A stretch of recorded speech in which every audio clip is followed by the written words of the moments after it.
Halo guys, welcome back to my channel. Kembali lagi bersama gua dengan Yus. Kali ini kita akan membahas bagaimana kita mengirim barang dari Indonesia ke luar negeri. Nah, di sini yang gua akan contohkan adalah menggunakan IMS ya, IMS Pos Indonesia. Jadi ini adalah kurir untuk internasional dari Indonesia ke luar negeri yang menurut gua paling murah. Oke, seperti yang video sebelumnya yang gua udah jelaskan bagaimana menjual barang dari eBay, menjual barang di eBay gitu kan. Terus ini adalah cara kita mengirim barang. Sebenarnya sih tidak, kalau misalkan ke DHL, FedEx gitu ya, itu lebih simple karena kan cukup bawa barang, kasih alamat dan kalian tinggal bayar, dapat resi gitu. Sedangkan kalau di IMS agak berbeda sendiri ya untuk tahun ini.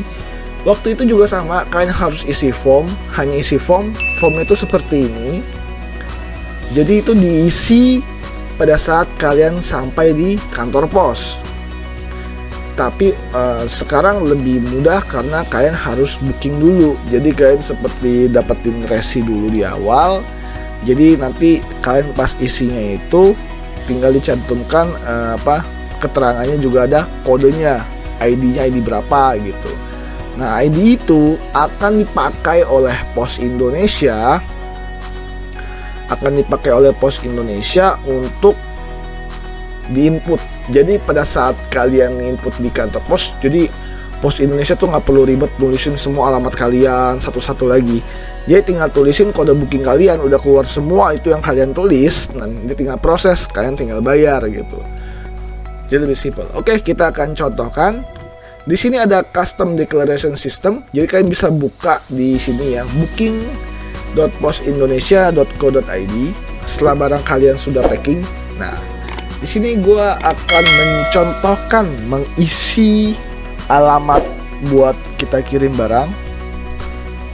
Oke, kita mulai di sini X. Nah, kita cuma masukin nomor handphone kita gitu ya.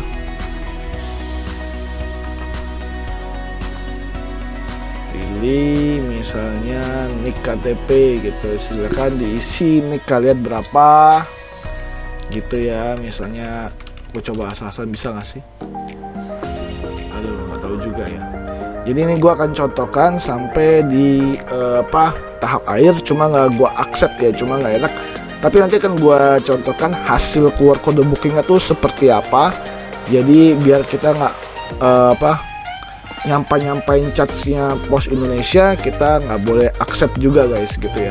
Jadi kurang lebih seperti ini ya. Oke, misalnya seperti ini teleponnya. Oke,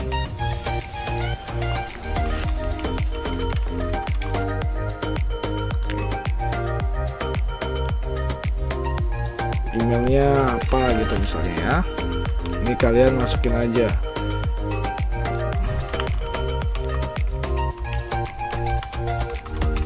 Misal seperti itu, alamatnya Jakarta, Provinsi Jakarta, karena saya berdomisili di Jakarta. Kabupaten Jakarta Barat, Kecamatan Grogol gitu ya, misalnya seperti ini. Nah, kurang lebih sudah seperti ini. Ini adalah identitas untuk pengirim ya. Di sini perhatikan, ini pengirim. Oke, next.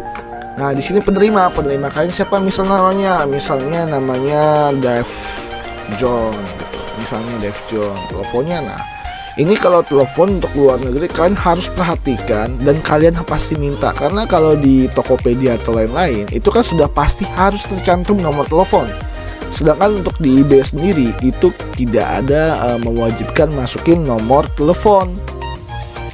Jadi biasanya kalian setelah dapat penerima dari dapat orderan, kalau gua ya dapat orderan, gua akan konfirmasi berapa nomor telepon dia. Dan kalau misalnya dia di Amerika, mungkin udah biasa ya, di sininya teleponnya itu kode teleponnya itu kode negara ya, itu +1 gitu kan. Bisanya negara lain itu berapa gitu kan, gue juga nggak tahu gitu. Misalnya dia di Kanada gue juga nggak hafal berapa. Jadi teleponnya itu pastikan berapa. Jadi kalian harus cek juga gitu ya. Nah, email dia berapa, email dia apa gitu misalnya.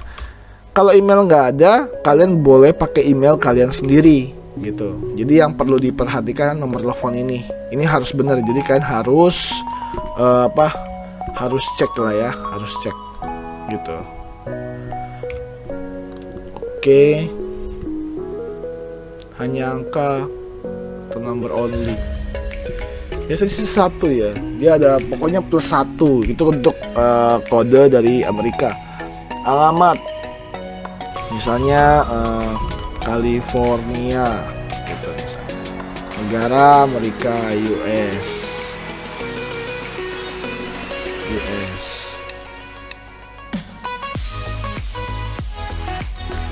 Ada ya guys. Ada biasa harusnya sebentar. Oh ini dia US ada kan. Provinsi bisa California. Oke, kota misalnya California City gitu. Bisa seperti ini. Dan ini biasa postal code-nya kita pastikan lagi ya. Kalau ini berbeda, tolong kalian ganti dengan yang ada dari pembeli ya. Jadi pastikan. Nah, oke semua, kita next. Nah, yang perlu diperhatikan di sini adalah kode HS-nya ya. Jadi ini kita pakai yang IMS, kita pakai penjualan barang. Jadi kita jual barang. Oke, dan isi kirimannya itu apa? Kalau gua kan biasa kan kartu Yu-Gi-Oh. Kartu Yu-Gi-Oh itu adalah collectible card. Sebentar. Card, gue biasa tulis card. Nah, nih ada card game kartu sama kartu. Jadi gue pakainya tuh yang ini yang card game. Jadi 950 440. Jadi ini yang paling penting. Jadi maksudnya gini, kode HS ini memberikan bahwa kalian memberitahu kepada pos Indonesia atau kurir dari sini atau kurir yang nyampe di sana, itu barang ini adalah barang kartu atau collectible card, barang kolektor. Karena jangan sampai nanti dari pihak mereka itu salah memposisikan barang kalian. Contohnya gue pernah waktu itu kiriman kartu gue itu terstaples gitu guys. Jadi itu yang berbahaya. Jadi kalau misalnya kirim kartu kayak gue dari sini ke luar negeri, gue menggunakan double hard kardus yang udah dipotong dengan dua sisi yang sama. Jadi dapat 4 ya, 2 depan 2 belakang, dan tengahnya itu pakai top loader. Jadi dijepit lalu dibungkus pakai hard karton dan pakai amplop yang ukuran agak besar.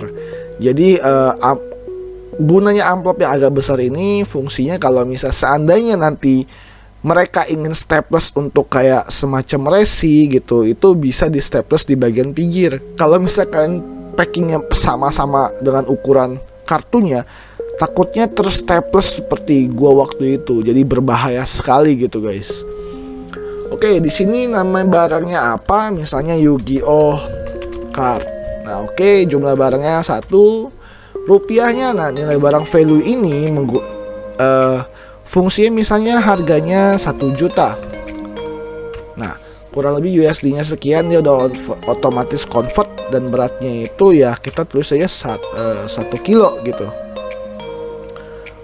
Oke, dan kita next. Nah, di sini sudah dilihat seperti ini, konfirmasi namanya, KTP-nya dan sekian gitu kan. Ini gua pakai nomor asal-asalan semua. Ini asal-asalan semua ya guys. Jadi hanya contoh aja, ini hanya contoh aja. Oke, di sini udah ada. Nah, kalian tinggal masukin captcha. Nah, kalau di sini kalian sudah masukin captcha gitu ya, masukin captcha ya, GHJP. Di sini kalian save. Gue lupa guys, kepencet loh. Nah, ini kurang lebih adalah hasil dari resinya gitu. Nah, pada saat kalian mengisi formnya, nah kalian harus mencantumkan di keterangan itu dimanapun kolomnya itu nomor yang ini penting banget ya, ini penting banget. Jadi nomor yang ini nanti akan diinput oleh admin dari Pos Indonesia. Jadi dia tidak akan makan waktu harus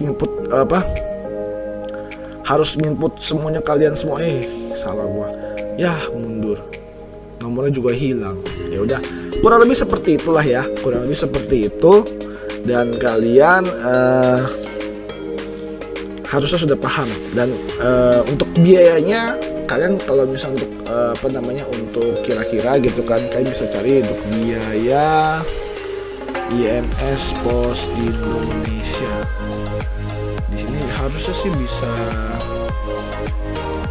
cari. Nah, kurang lebih seperti ini ya. Biasa kalau di Amerika itu kalau dokumen yang kecil gue biasa sekitar segini guys, sekitar 21-an sih.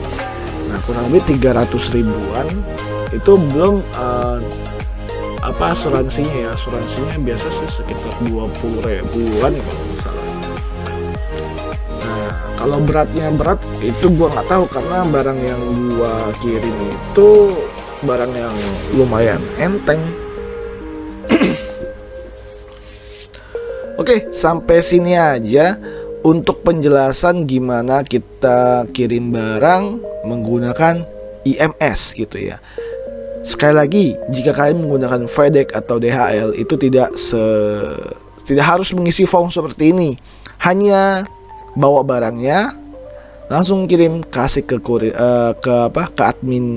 admin DHL atau FedEx-nya, dan kalian akan tinggal terima beres. Tapi untuk harga setahu saya itu lebih mahal dari IMS gitu ya guys. Oke, sampai sini aja. Jangan lupa like, share, and subscribe channel ini, karena gue akan membagikan tutorial-tutorial yang lain berikutnya yang lebih menarik ya. Oke, see you guys. Bye-bye.